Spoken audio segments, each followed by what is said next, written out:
ప్రతిఘటన టీవీకి స్వాగతం. క్షణక్షణం మీకోసం.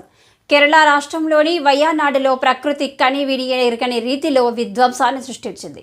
కుండపోత వర్షాలతో కొండ చర్యలు విరిగి పడడంతో 100 మందికి పైగా నిద్రలోనే ప్రాణాలు కోల్పోయారు. డ్రోన్ల నుంచి తీసిన చిత్రాల్లో విధ్వంసానికి సంబంధించిన దృశ్యాలు వెన్నులో వణుకు పుట్టిస్తున్నాయి. ఆర్మీ, ఎయిర్ ఫోర్స్, నేవీ సహాయక చర్యల్లో వేగం పెంచిన కొద్దీ మృతదేహాలు గుట్టలుగా శిథిలాల కింద నుంచి బయటపడుతున్నాయి. కొండ చర్యలు విరిగి పడిన ప్రాంతంలో భారీ వర్షాల కారణంగా సహాయక చర్యలకు అంతరాయం ఏర్పడుతుంది. ఈ క్రమంలో మంగళవారం రాత్రి కూడా భారీ వర్షం రావడంతో రెస్క్యూ ఆపరేషన్ను నిలిపివేశారు. బుధవారం ఉదయం తిరిగి సహాయక చర్యలను ప్రారంభించారు. వయనాడులో సహాయక చర్యలు కొనసాగుతున్న కొద్దీ మృతదేహాల సంఖ్య పెరుగుతుంది. కేరళ వైద్యారోగ్య శాఖ మంత్రి వీణా జార్జ్ బుధవారం ఉదయం తెలిపిన వివరాల ప్రకారం ఈ ప్రమాదంలో 156 మంది ప్రాణాలు కోల్పోయారు. 128 మంది వివిధ ఆసుపత్రుల్లో గాయాలతో చికిత్స పొందుతున్నారు.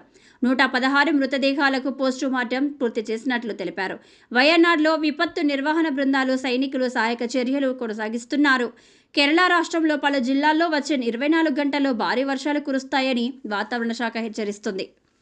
ముఖ్యంగా మలప్పురం, కోజికోడ్, వయనాడ్, కాసరగోడ్, కన్నూరు జిల్లాల్లో భారీ నుంచి అతి భారీ వర్షాలు, మిగిలిన జిల్లాల్లో భారీ వర్షాలు కురుస్తాయని వాతావరణ శాఖ పేర్కొంది.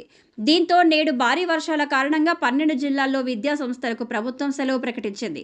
కోజికోడ్, కన్నూరు, మలప్పురం, త్రిశూర్, పతనంతిట్ట, కాసరగోడ, ఎర్నాకుళం, వాయనాడు, పాలక్కడ్, అలప్పాజ, ఇడుక్కి, కొట్టాయం జిల్లాలలో విద్యా సంస్థలకు సెలవు ప్రకటించింది. మహాత్మాగాంధీ యూనివర్సిటీలో జరగాల్సిన అన్ని పరీక్షలను వాయిదా వేశారు. പുഴ ഈ വീടിൻ്റെ അങ്ങേ ഭാഗത്തു കൂടെയാണ് പുഴ പോകുന്നത്. രക്ഷാപ്രവർത്തനമാണ് സജീവമായിട്ട് നടക്കുന്നത്. ആ വീടിൻ്റെ മുകളിൽ ആളുണ്ട്. അതാ ആ വീടിൻ്റെ മുകളിൽ ഉള്ള ആളുകളെ രക്ഷപ്പെടുത്താൻ വേണ്ടിയിട്ട് തെങ്ങ് വലിച്ച് പാലം പോലെ ഇട്ടിട്ട് ആളുകളെ രക്ഷപ്പെടുത്താനുള്ള ശ്രമം നടത്തുന്നു.